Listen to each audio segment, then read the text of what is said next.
Think your comfort level in taking big shots comes from? I just think it just comes from the mentality. Since a young age, I always had the confidence to know that, what you work on, when the lights are off, by yourself, late nights, early mornings, I just tend to have the confidence to take the shots when it's the biggest stage. And that just went on to my high school career, my collegiate career, and then it's just something that always was instilled in me. What do you think about the hug you got from DeMar DeRozan after hitting that three? It was cool. That's my big brother. He embraces that. Our relationship has, got tighter. Just talking to him through a lot. He definitely has made, my rookie season um, easier to adjust. Just giving me so much wisdom, giving me so much advice, knowledge. Even when I make mistakes. I remember one plane ride. I think it was. I'm not sure. I think it was when we just lost to Orlando last time. The plane ride 3 hours. He was just talking to me, giving me different NBA lessons, mistakes that he made, how I could change and be better. So for him to get that hug, it just goes back to that. What were you most pleased with tonight? Your clutch shots late, your defense, or your playmaking? I would probably say the passing. I enjoy that. I love getting my teammates easy shots.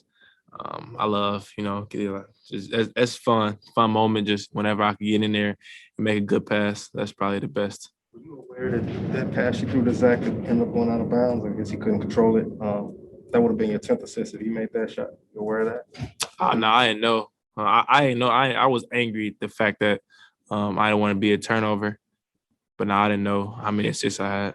That would have been back-to-back games for you now with double digits assists. Well, can you explain what you're doing well right now, getting everyone involved? It just comes to my comfort level. I'm getting more comfortable, playing on the ball. It was a position that I played pretty much my whole life, and yeah, just watching a lot of film. I also give credit to my teammates. Without them, it wouldn't be as easy. Like I said yesterday, playing with Vooch, he's probably every point guard's dream. He has touch around the rim. He can shoot threes. He can pass it very well. So just Coach Donovan putting me in a great position where I have so many offensive juggernauts out there that I'm just basically just going out there, playing off my instincts, trying to make the right play. Is anything that you're doing surprising yourself?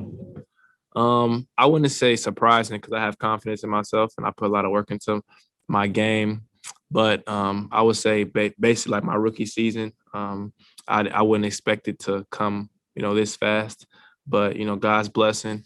I thank God for that. I was always ready. Even when I wasn't playing, I knew that stay ready, so you have to get ready. And but yeah, I trust in my abilities and what I'm able to do. We asked you yesterday about the potential of being in the Rising Stars Challenge game, and now it's official. What do you think that experience will be like? It's exciting. It's an exciting experience because 10 years, 20 years down the line, all those guys that would always be remembered as the rising stars for this year. So to beat the odds, and work hard, come here every day with your work hat on, just believe in God and just have faith. You could accomplish anything. Being in the company that you will be in at All-Star Weekend, what do you think you can learn from that experience? In terms of like other like all stars, so like Yeah, just being around that company, even being around some of the top rookies, I would imagine there are things to be yeah, I absorbed mean, or just learn. me being around those guys, I'm gonna ask a ton of questions. I'm gonna ask so many questions. I'm going to dissect so many brains. That's what I'm excited about. So I can tell you that now. I'm going to ask, majority of players a lot of different questions to help, myself get better, be a student of the game. I'm just going to enjoy the experience. Real quick, Ayo, what did it mean for you to play as well as you played tonight in front of the Illini fan base? Illini did.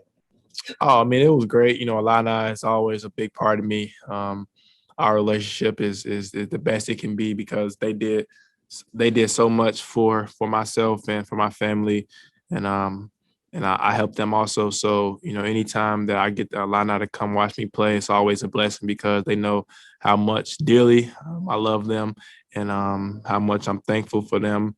Able to take me as an 18-year-old kid with open arms. So that's something for a lifetime that would always be a mutual respect and mutual loving. Ayo, we're gonna take one more from Zoom. Eugene, go ahead. You're muted still. Man, I was telling Billy, going back to covering you at Morgan Park and watching you drop 40 and 50, and then you and U of I, having big moments and, being player of the year, and now, coming to the Bulls and having some good success as a rookie. Man, I can probably count on one hand the number of times that I've seen you actually celebrate or get like really excited in the moment. So, man, how have you managed to kind of just like stay even keeled and not get too excited and, just keep it moving? I just think it comes with a level of maturity. Of course, at times, it's always time to celebrate. But I'm just in a stage right now where I'm trying to just stay laser focused in the moment. We play so many games, night in, night out, so many different times we have to come out and be ready to play. So my mindset is just to try to stay focused, stay in the play. I also seen Kobe Bryant one time. He said, like, when he get in the zone, he tried to stay focused and really not celebrate to get out of the zone. So, as a rookie right now, I'm just trying to continue to get better. I always know there's always room for improvement. And that's just my mindset. So, I just try to just keep going. Next play, good or bad, in an even keel. Never get too high, never get too low. Keep banging, man. Thank you. Good speed, and that's generally the way they score. Is they really get out in transition. They do a good job in transition. I didn't particularly like the way we started the game. We give up 5 quick points. We give up a 3. I'm in a layup, in both for transition plays. I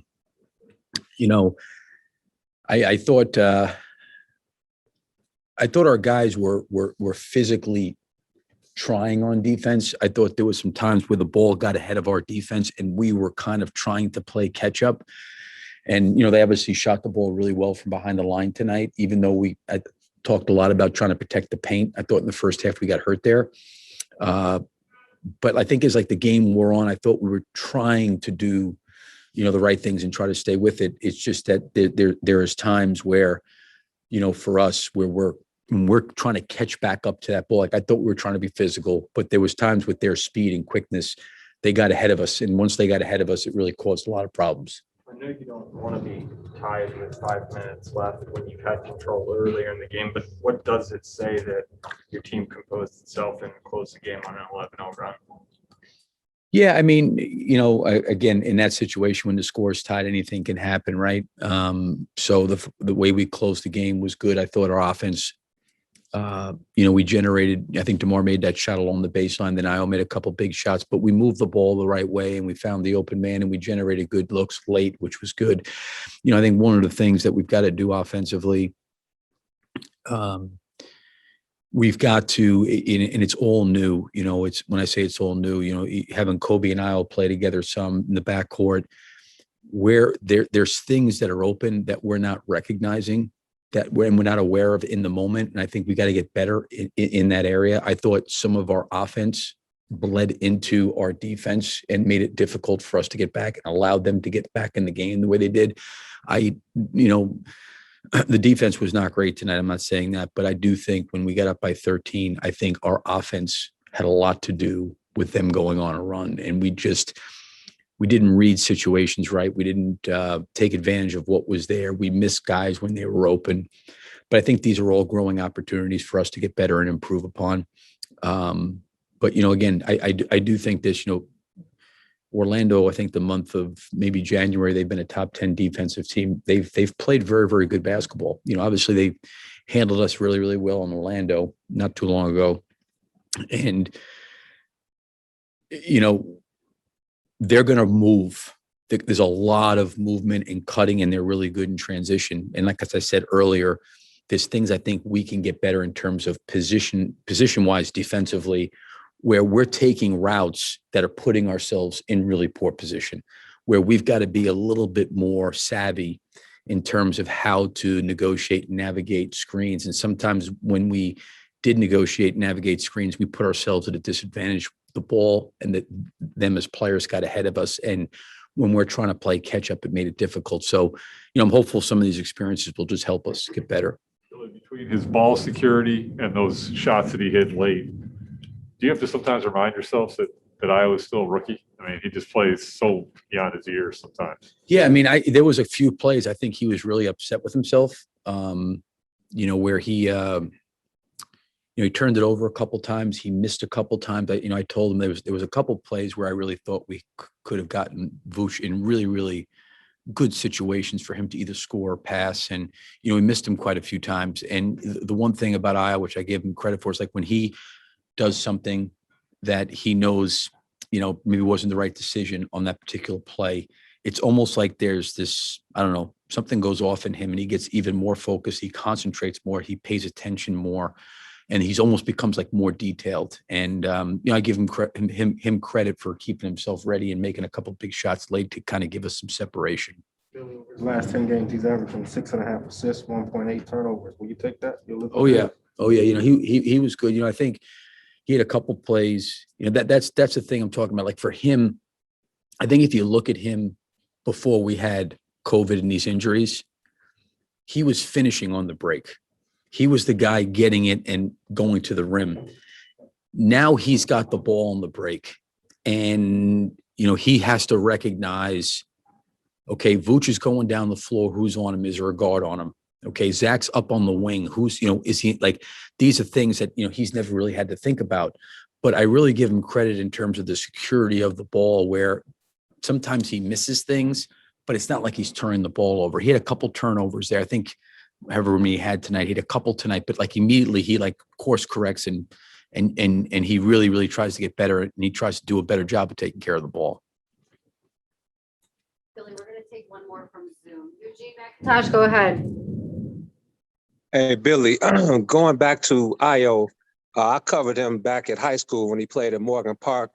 And I think I can count on my hand a number of times I've seen him celebrate when he's done well, from Morgan Park to University of Illinois, and now his rookie season with you guys. What does it say to you and to everybody else about a rookie like that, when he has big moments like that, to just be able to stay even keeled and stay in the moments and gain a respect to his veteran teammates? Yeah, I think it's a great point that you make there. That's the one thing I love about him, is I think there's a bigger purpose and a bigger mission for him, where it's not necessarily a play or a shot, that he's kind of playing for. I think he's playing for the team. He's playing to make guys around him better. He has a really, really good ability to stay present and stay in the moment and not get wrapped up in something that happened previously or get too anxious or excited about what's getting ready to come. And he's got really, really good poise for a young guy. He just really, really does. And he's very calm on the bench. And I think he knows, what he has to do and what he's capable of doing. And listen, I've said this before, that there was a reason that he didn't go in the first round. And the one thing that's the hardest thing to do, and I obviously was in college for a lot longer than I was in the NBA, but the hardest thing to do is evaluate and project what somebody's makeup is competitively. And he's as good as there is. And you know what? People said he's not maybe this great 3-point shooter. Well, you know what? He makes big threes. We need a big D. He'll make a big play. So I think he really stays present. I think he really it just stays locked into what he has to do. And I think he wants to keep getting better and improving. And I think for him, he wants to be a really, really good player at this level. And he knows one play that he makes, if it's a great play, is not going to secure that this is going to be a journey for him. And I think he is prepared to put the work in, during the journey.